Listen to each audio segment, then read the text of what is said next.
I went from earning less than 20 grand a month to earning over 350,000 rand a month, at the end of that 90-day game plan.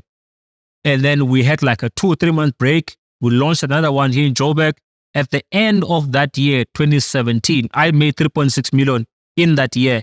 My goal was to make only 1 million, right? And that's how the whole journey then sort of like took off from there. Sure.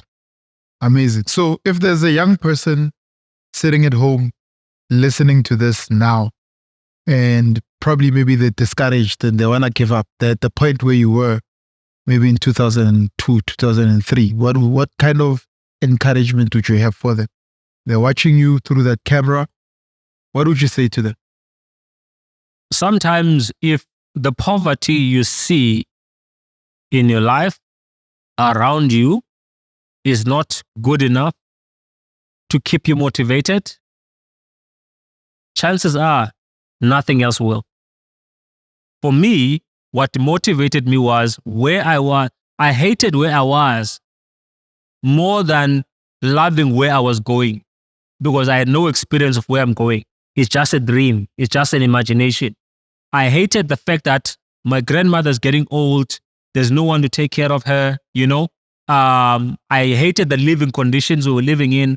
I hated the fact that, for us to have anything to eat, my grandmother needs to find something to do, to go and sell, I hated all of that. I wanted a better life. I hated the environment we were living in. So for me, it doesn't really matter what kind of setback I encountered, but I hated where I was enough so that, I remain motivated. I could be discouraged today. The following morning, I look around, I'm like, I'm still here.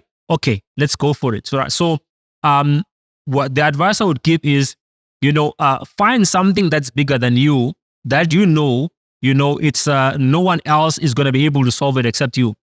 It could be your if you've got a kid, it could be your kid, it could be your parents, it could be a sibling, it could be anything related to the people that mean the most to you. Those are the people you draw inspiration from, even if you're not doing it for yourself, but you're doing it for them. You have to succeed for their sake, so that they can have a chance at a better life, So that's what I would say to a person, who's discouraged. And, we have got this saying in Xhosa, ethi umzingisi akanashwa, meaning he who persists does not run out of luck, loosely translated. If you are persistent enough, sooner or later, things are going to happen for you. So you just have to be persistent in whatever you're pursuing.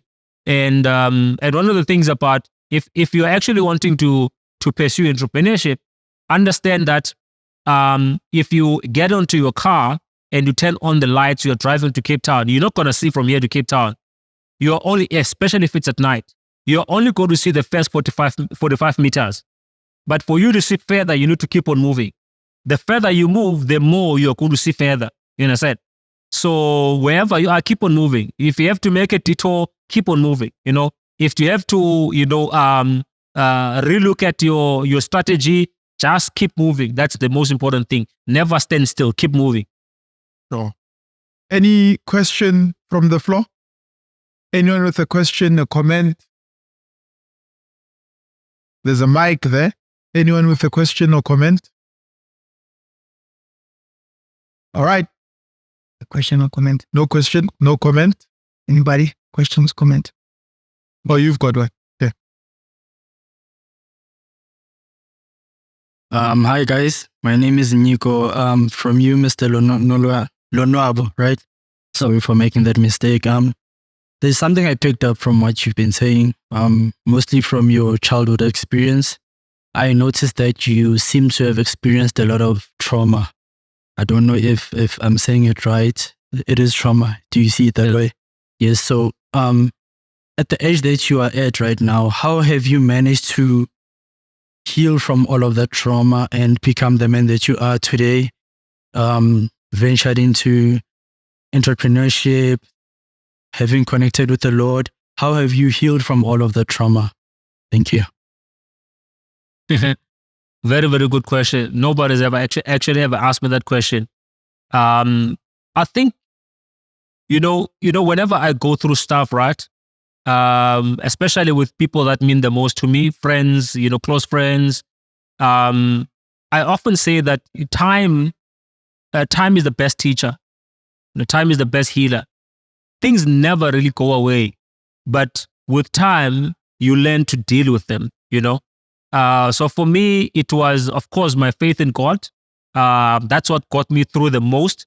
But most importantly, it was the support of, sometimes you just need only one person to believe in you, not the whole world, just one person. Growing up, and I know growing up, I actually used to think my mother hated me, up until I gave my life to the Lord and I wanted to make my life right. I wanted to go to school and all of those things, right?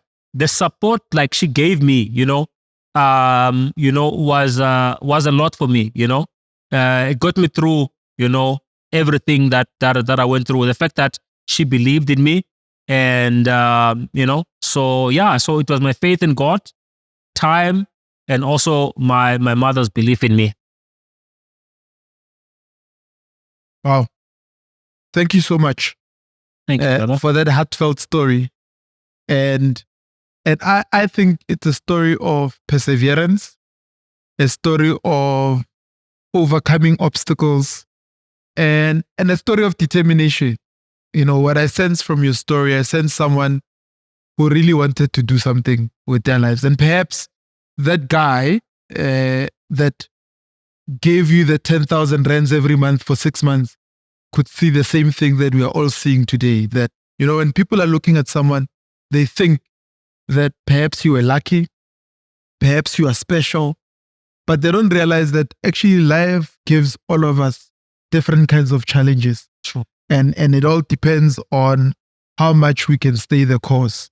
I like the fact that you said that if you keep going, eventually you'll get there. We made a joke earlier on, and I said, if you hang around the barber shop long enough, eventually you're going to get a haircut. True. And I feel like indirectly you were saying that if you stay the course, eventually you will achieve the success. So I appreciate you taking time to spend time with us here at Mall of Africa, at the It's More Than Just Money movement store, and basically sharing your life experiences, sharing your story, empowering the next person. I always say it's about that one guy whose life can be changed because you took time to share your story. So I appreciate you.